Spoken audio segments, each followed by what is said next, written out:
Hello folks, my name is Akshay Sethia and I will be taking you through an amazing journey of the future of disruptive technologies and how it is going to change the future. And the future is where you belong. In the next 10 years, you will be in the prime of your careers, and it is very, very important to understand which technologies are going to be mainstream and will be revolutionizing the way we are living, we are interacting, we are purchasing, we are traveling, and everything that we do is bound to change leaps and bounds. You think last 10 years have seen the amazing technological growth? Wait for the next 10 years. And as digital entrepreneurs, how you can use this technology for your own benefit? Let us all discuss this out in this session. So first of all, when you talk about digital future, just close your eyes. Imagine I was not standing in front of a camera, but I was standing in between you, right from my office over here. How it could have been? It is definitely not a technology that is futuristic. It is now a very, very available technology. We're talking about holographic projections. Now imagine I am also able to talk to you in English, to other people in Gujarati, to other people in Hindi, Japanese, Chinese, or any language you can really understand the world at the same moment with real-time translations. I can show you graphics, I can show you videos, I can show you live productions, what I'm talking about here using the AR and VR. This is what the technology of the future holds for us. The only thing that's going to limit you will be your own imagination. The only thing that's going to stop you from taking advantage will be your own willingness not to accept the change faster. As somebody rightly said, the future is not about knowing. The future is about learning, unlearning, and relearning, because that is what the future holds about. And let's talk about the top technologies, especially the distributed technologies which are changing the world. Which first technology that comes into mind? I think so one very important aspect that we all are been living now with quite some time, but that is going to change exponentially over the coming amount of duration is data. Data everywhere, not a bite to miss. This is what every company is talking about. Data is the new oil. You ask any billion-dollar, trillion-dollar company, what is their biggest asset? No, their asset is neither land, neither building, neither oil reserves, neither gold, neither diamonds. Nothing is more valuable than you and your data. And how do you manage those data and how do you get those data? Now let's understand a few of very important acronyms which we'll be keeping on listening again and again and how this data is collected. First and foremost, we all are living in a world with IoT. Now what is IoT? It is Internet of Things. Now what is Internet of Things? In a very, very common language, you have your mobile, right? You have your smartwatches. You have your sensors. Today with sensors, somebody tells you, okay, this is the temperature, this is a sensor, there's a data coming from there. Everywhere the world is changing through sensors. You see an autonomous driving car, whether it's the LiDAR or any other technologies, there is a huge amount of data that is talking with each other, that is talking with a central server.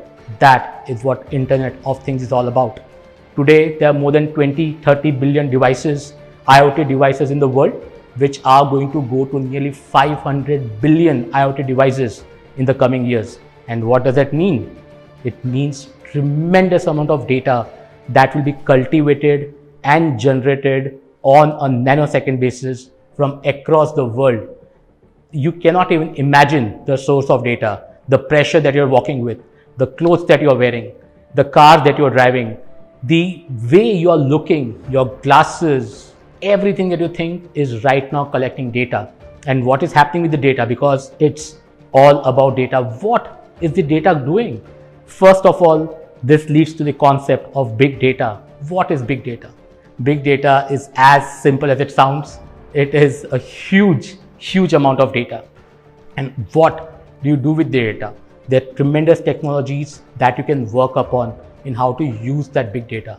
But big data today is the biggest filler for something which we call as machine learning, which is the ML and AI.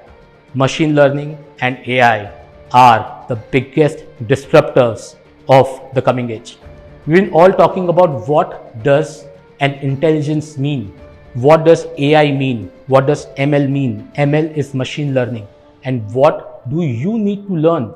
If I ask you as a human being, what is the most important ingredient for us to learn? I think so the most important ingredient for us to learn is the information that we can collect.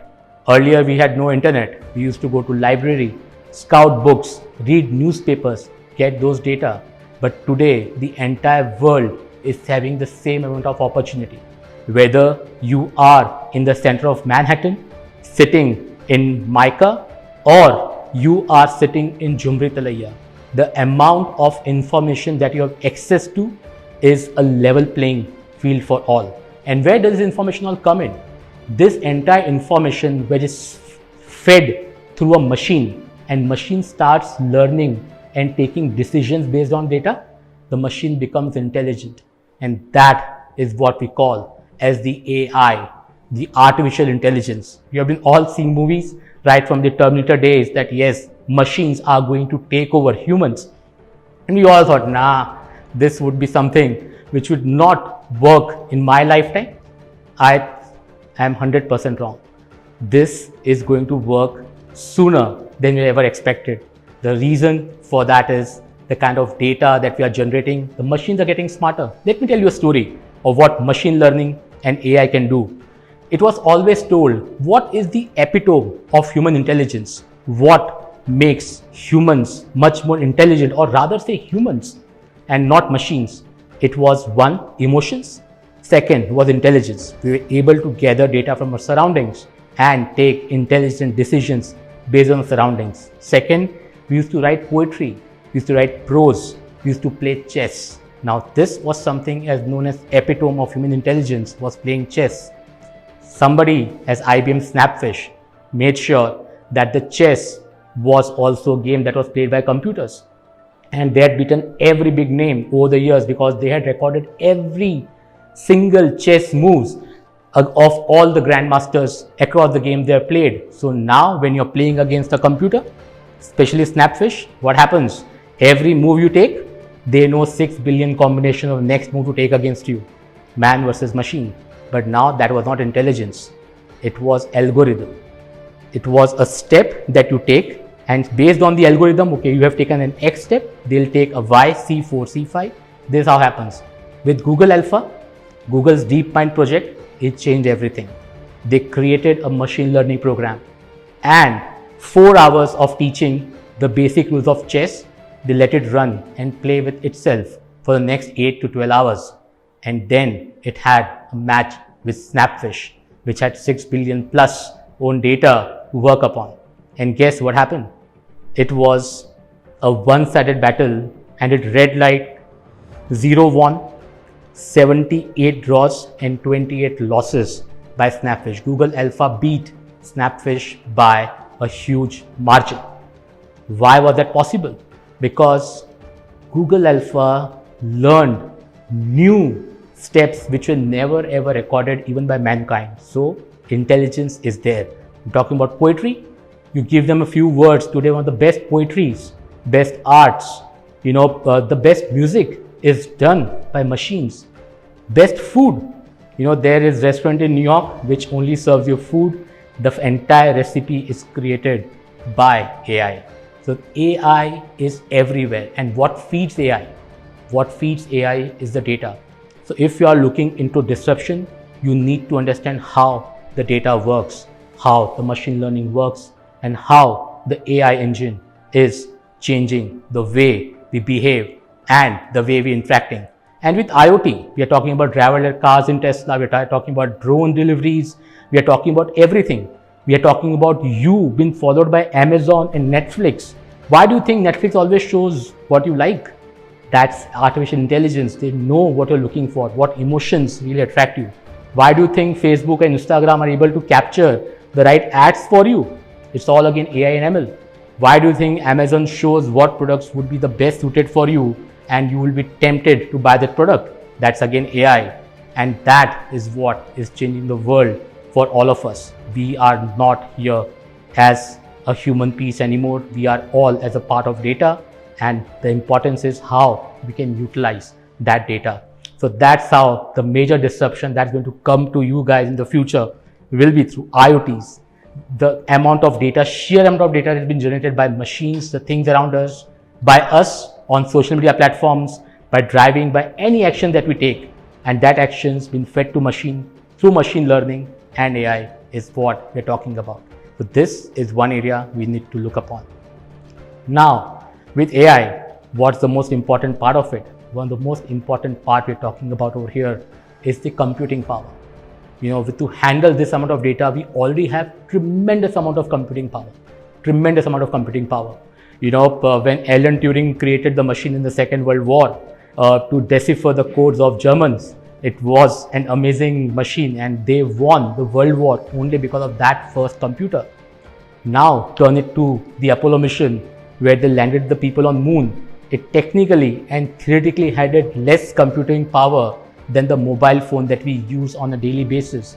Today, our mobile phone has much more computing power than the rocket that put a man on the moon. That does not mean we just throw our phones to the moon and try to see whether it reaches over there or not. No, we have to go to Mars because moon is not a goal anymore. The goal, thanks to Elon Musk, is been settling in the Mars. But how are we going to do that? For that, we'll be needing tremendous amount of computing power. We have seen computing power growing exponentially on year-to-year basis. But what is set to change which is known as the quantum computing. Now, quantum computing is literally your current computing power multiplied by a million times, not 100 times, 1,000 times, million times theoretically. Again, Google Labs developed their computing power. Today, China has the world's two fastest computing computers, where they are a million times faster than the fastest supercomputer today. The fastest supercomputer today, which needs to compute a mathematical problem, which takes around 10,000, let's say man hours or 10,000 hours, can be done in 200 seconds by the quantum computing. Now put this quantum computing power with the amount of data that we are generating. Now this is where you're talking about the computing power which we are going to experience in next 5, 7, 10 years. Quantum computing will be a streamline.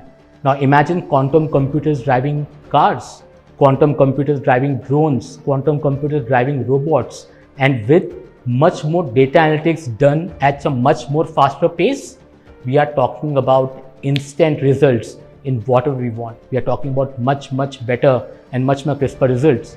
As Noah Harari's Homo Deus, where the humans are going, I think so that's a very interesting read. I would suggest all of you to please read that book. It is the Homo Deus by Noah Harari. That will give you a lot of insights on how are we going to handle the way the future is coming. So yes, quantum computing, it's a very different way of computing. It is not created on the 1 and 0 in silicon chips. It is based on photons and a lot of interesting stuff that we're talking about. So mark my words, quantum computing along with AI, ML are going to change the world. Now imagine the entire computing power, which is again a very interesting technology that we are going to see, is the VR, AR, the virtual reality and the augmented reality. Now what is virtual reality? Virtual reality, you just put up a piece of glass in front of your eyes and you are in a different world. You are part of that world is virtual reality. With the gaming becoming much better, with the chips becoming much more faster, with the data becoming much more streamlined, able to download at the speed of 5G, we are going to see a huge amount of content that will be created on the VR space. So as a digital entrepreneur and especially future digital entrepreneur, this is going to disrupt every industry that you can think about. Imagine traveling. It is not about getting it, it's about immersing yourself. Now, align it with a haptic suit. Now, haptic suit will give you the exact emotions in your body with the right sensors. So if you are somewhere in cold, that will make you feel cold just wearing your VR headsets. This is how we are talking about the virtual reality world.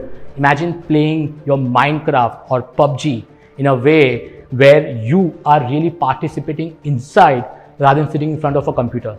That's where the virtual reality is taking us through. The kind of content that has been created is already mind-blowing. We're talking about 8K resolutions in next 5 years. for virtual reality. Why do you think Facebook has changed its name to Meta? The world is all metaverse. The world is all virtual. The real world is going to be now for all of us, not inside or outside the travel world. It will be within the headspace of where we are. And that is how the world is changing.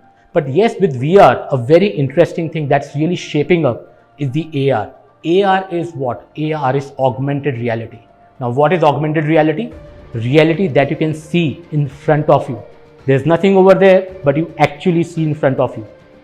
One of the best examples of AR was done by Pokemon Go. I don't know how many people would have played, but I'm sure all of you listening have gone through and playing Pokemon Go. The entire AR engine of Pokemon Go, which brought the Pokemons right in your drawing room, on the road you're walking, was a tremendous amount of how AR could go. Now, a lot of people are using AR for furniture design. Scan your rooms and which furniture will look good where. Your dresses, which shirt looks good. The frames on Lenskart, which would look good, is all AR. AR is the way you can actually look and feel the things around you without they actually being present. Now imagine the concept of AR and VR together. And with Microsoft HoloLens technologies, we are talking about XR, which is the extreme reality or extended reality. This is something which we would be taking up in very, very soon. And as purely from an entrepreneurship perspective, it's a tremendous amount of opportunity for all of us to think in these lines, right from the content creation and everything. We're talking about, the AR, VR, the gaming, the way it is changing the world. It is one of the best industries to be in and a disruptive industry to be there. Another thing with AR and VR that is going to change the world is the connectivity. In our own life space, last 5 years, we have seen from or 5-7 years, we have seen from a 2G to a better 2G of edge to 3G to 4G. We are now on the verge of launching 5G in India. And what happens? What happens when 5G comes into picture? What happens when 6G comes into picture 10 years down the line? We are talking about data transferring at the blink of an eye, as fast as a fiber optic cable. Now, what does that mean? Imagine this data is now directly getting into your AR and VR headsets. We are now talking about creating your entire 3D models, picking right from your computer, putting it over here, making the changes over there in real time and putting it back. Now, this is what the data can do. The kind of medical changes this 5G technology is bringing is unparalleled. A doctor sitting in Mumbai can operate a patient in Jhumri Talaya today, or a doctor sitting in Germany having his vacation in let's say Berlin or Munich can just take out 2 hours and actually operate a patient anywhere in the world. This is what we're talking about, the real use of the technology, which is the 5G, the connectivity, and very specifically the robotics. Because the robotics today are there to stay. The robotics with a lot of AI and ML built in, they are getting smarter, much more better, much more efficient, and they are doing most of the things that we always imagine that why should we do that? Any hard job where humans would not find a possibility or they find it there's a loss of chances of loss of life, robots are the best way of taking over. Let's say, how about firefighting? How about cleaning your windows outside? Or how about even coding for that matter? How about cooking? How about serving? Anything that you think humans can do, trust me, robots can do better. We are talking about the world. It's not only about robots. In the future, you'll also have cobots. Now, what is cobots? Cobots is as simple as that. It is the co-working robots that you have with you. And that is where the world is heading. Amazing opportunity for all of us to get into automation and robotics, because that is going to open up robots is not only about a machine. If you're using Alexa or Siri, what are those? Those are robots themselves. They are also collecting your data, learning from you and giving you solutions. So robotics is something that is going to again change much more thanks to the big data, thanks to connectivity. Everything is going to be real time. And the impact of this on gaming will be tremendous. The impact of this on serving will be tremendous. The impact of this companies like Uber or companies like Amazon using it for deliveries. Uber from an entire asset light model, the plan is to go to asset heavy. Today they don't own a single car. 5 years, 10 years down the line, the only thing they'll be owning will be cars, all driverless cars. Just hail and go. This is where the technology is heading. This is where we are moving. And one of a very interesting thing that is really changing, we are seeing a lot of these days, whether youngsters are getting hooked to it, is cryptocurrencies. Now, cryptocurrencies is a very interesting, it's based on blockchain. Now, blockchain is a very interesting technology. It was there since 1991, but I think the 2008, 2009, when Satoshi really put Bitcoin into the frame, that is when people realized the power of blockchain, the power of a network which is nearly non-hackable, a power of a network which is transparent, a power of a network where everybody of you can participate, you, me, everybody, we can become part of a blockchain. And it's very, very simple. The best part or explanation of blockchain is, imagine a single, let's say, document is distributed at 100 different places. Now, for every time somebody needs to verify that whether the document is right or wrong, 100 people come, they say, yes, this is right. Now, this makes it the amazing way. This makes it practically unhackable. Because every time somebody wants to hack it out, they need to do that 100, 200, 10,000 or million computers at a given point of time. Now that is something which makes it much, much better. Blockchain technology is now getting mainstream.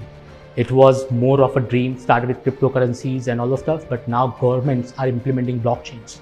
Your entire documentation, your entire passports, your entire ledgers would be there on blockchains. Why? One, it is secure. Second, it is, as per today's technology, nearly hack proof. And third, yes, it gives the power in people's hand. So yes, mark my words, when Elon Musk takes a rocket to Mars or start a Mars settlement, which is going to happen much more sooner, 2025 is the date they have given to send the first rocket landing in Mars, cryptocurrency could be the currency of future. So these are very, very important technologies when we talk about the overall gamut of what is disrupting the world and where do you find the right opportunity for that. But before we close on this, there are a few more technologies that I would like to talk about which have the potential of changing the world in manners that we cannot even imagine or perceive. One of a very interesting technology in that is CRISPR. I'll come to what CRISPR is, but imagine now a scenario. What is the difference between DNA of a chimpanzee or a bonobo and humans? Chimpanzee's DNA is 98.8% matching to a human DNA. Now imagine if human DNAs through technology which is CRISPR. Now CRISPR is a DNA editing technology. Now give it a quantum computing, because we are not still able to get that amount of computer data or computing power to really get into every DNA and its component or the genome component.